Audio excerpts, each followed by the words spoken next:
Bonjour mes amis, je m'appelle Aïda, je suis guide francophone de Saint-Pétersbourg. L'hiver s'approche et donc dans cette petite vidéo je vais parler de l'hiver parce qu'il y a beaucoup de gens qui viennent voir l'hiver russe.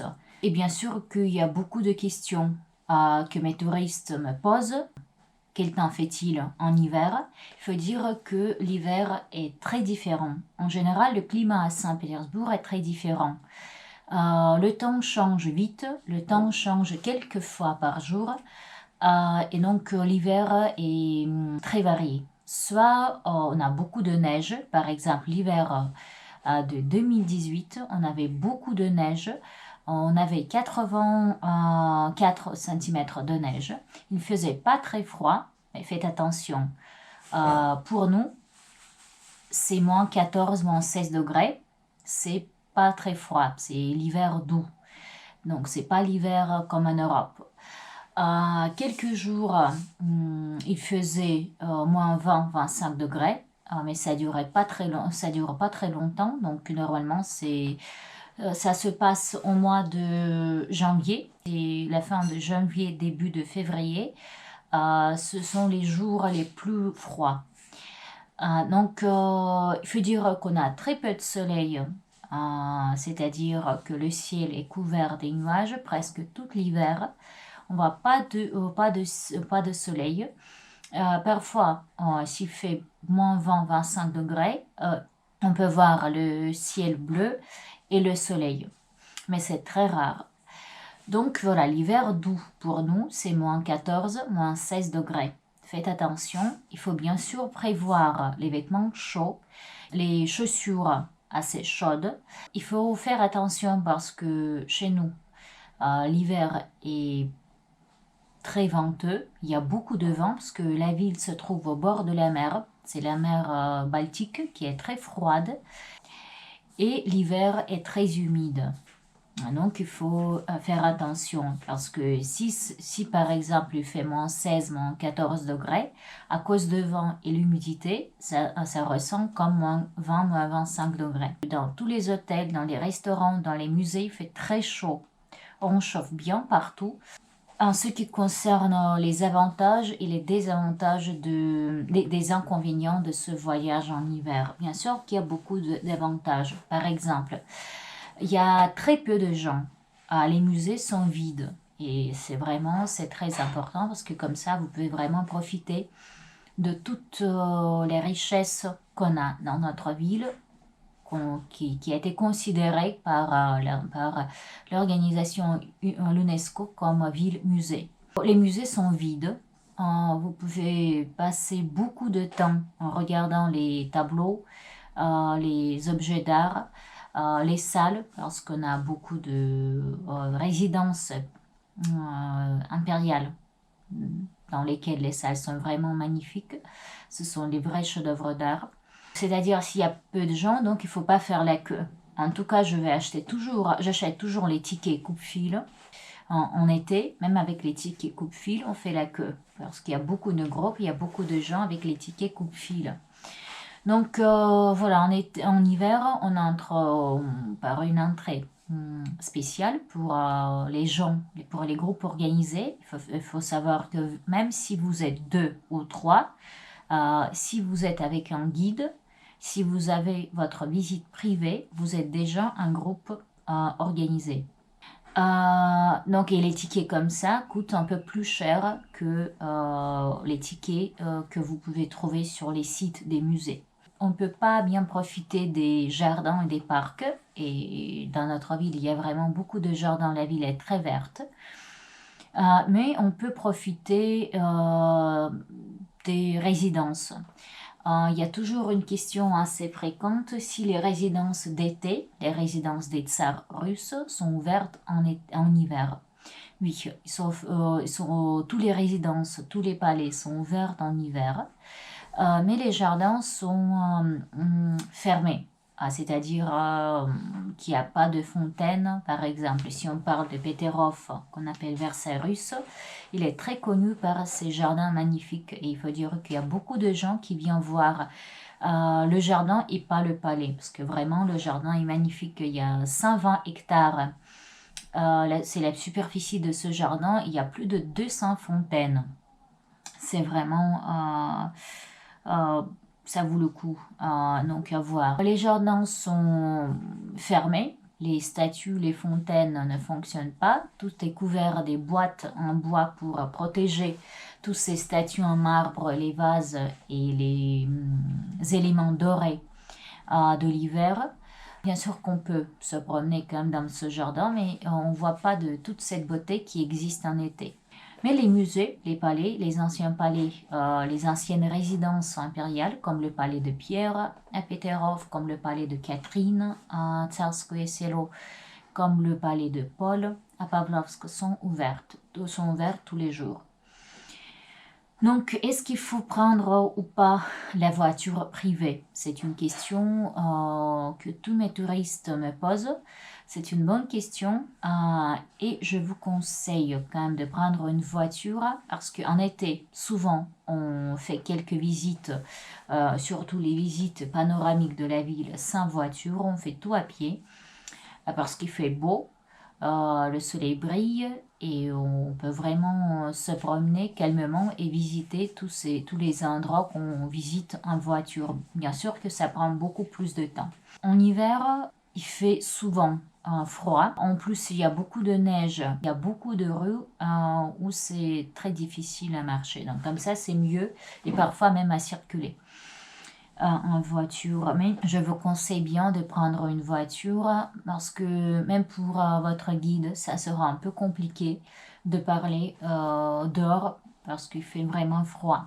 Et pour vous aussi, pour avoir une bonne impression de la ville, pour garder de bons souvenirs de votre promenade, bien sûr qu'il faut avoir une voiture même pour le tour panoramique de la ville. Et bien sûr que si vous visitez les résidences d'été qui se trouvent un peu dehors de la ville, bien sûr qu'il faut avoir une voiture, c'est sûr. Il y a toujours une question, qu'est-ce qui se passe avec les canaux, les rivières? Parce que vous savez que la ville de Saint-Pétersbourg, on appelle la Venise du Nord, parce qu'on a beaucoup de canaux, beaucoup de rivières. On a notre fleuve principal, c'est la Neva. La Neva, c'est un des 4 grands fleuves de la Russie. Et on a 90 canaux et rivières en ville. En hiver, bien sûr qu'il n'y a pas de navigation, parce que tout est complètement gelé. La Neva est gelée, l'épaisseur de la glace dépasse parfois de plusieurs mètres, c'est 3 ou 4 mètres. Les canaux pareil. Et comme ça, on peut se promener sur la Neva. Donc bien sûr que c'est un peu dangereux, surtout au début de l'hiver et à la fin, quand la glace devient un peu moins épaisse.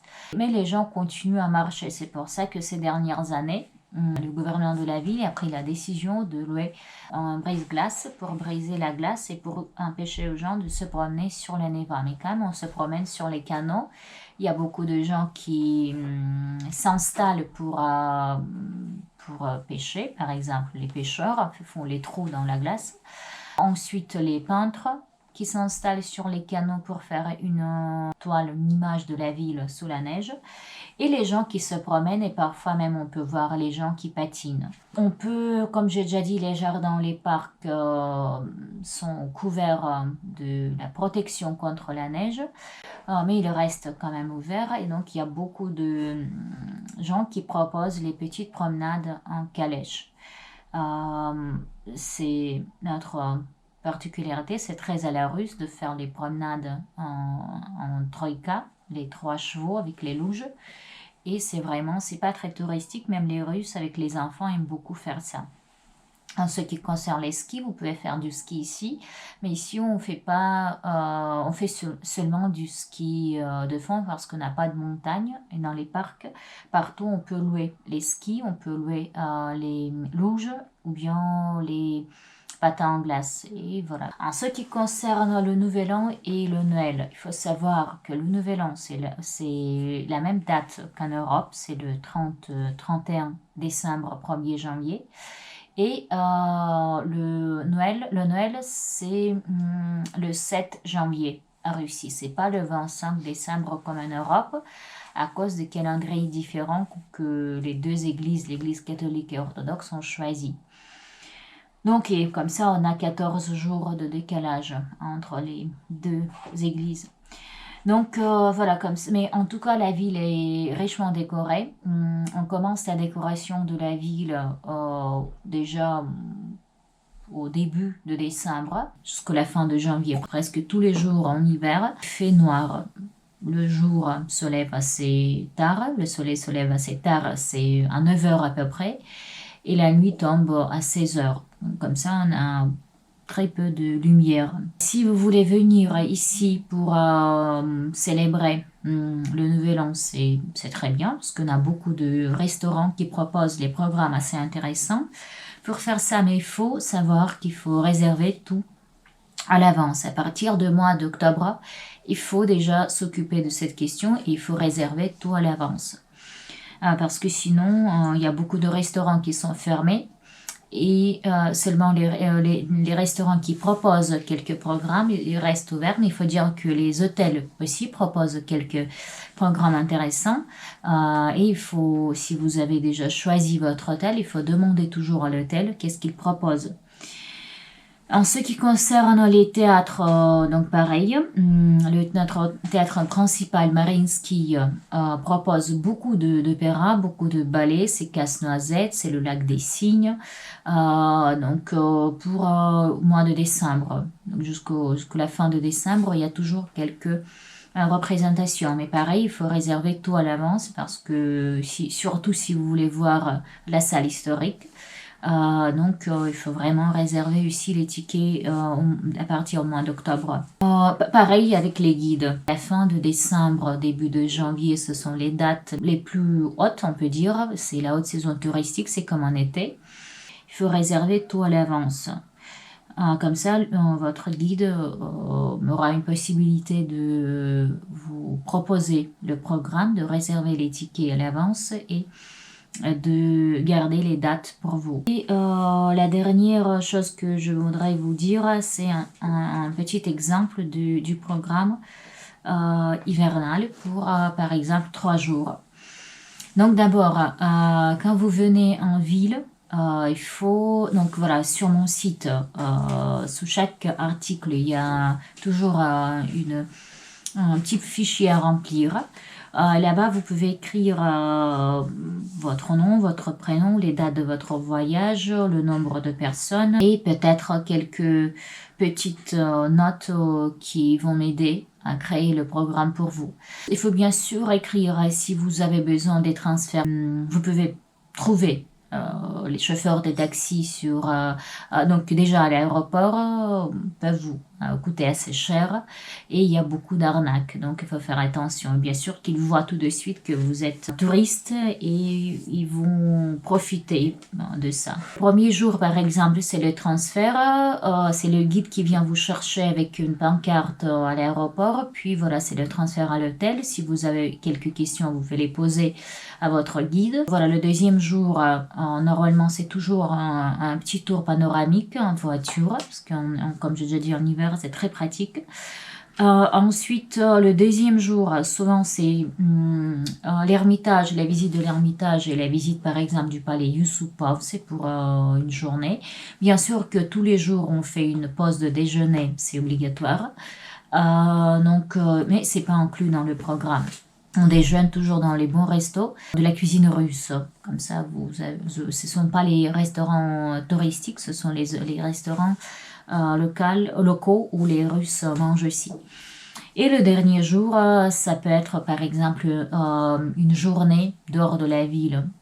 Par exemple, la visite des 2 résidences d'été, le palais de Catherine, à Tsarskoye Selo avec une chambre d'ambre et le palais déjeuner, bien sûr à la Russe, et puis la visite du palais de Paul. Avec la forêt magnifique et avec une promenade en calèche. Ça, c'est une option, mais si vous voulez, on peut la rajouter. Je propose beaucoup de visites différentes. Je propose aussi de faire une soirée en déjeuner, en dîner ou en cours de la cuisine russe chez les habitants. C'est une famille magnifique qui propose voilà, de passer quelques heures chez eux.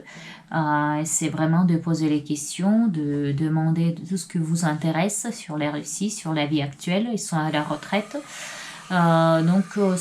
C'est très intéressant. Et puis par exemple à la fin de votre programme, si vous avez besoin de transfert à l'aéroport, pareil, le chauffeur va vous chercher à une heure précise pour vous ramener à l'aéroport. Donc merci pour votre attention. Si vous avez des questions, si vous avez des propositions, vous pouvez toujours m'écrire sur mon site ou bien sur mon adresse mail qui est indiquée sur mon site. Soyez toujours les bienvenus ici. Je vous attends à votre guide francophone Aïda. Merci. Bisous.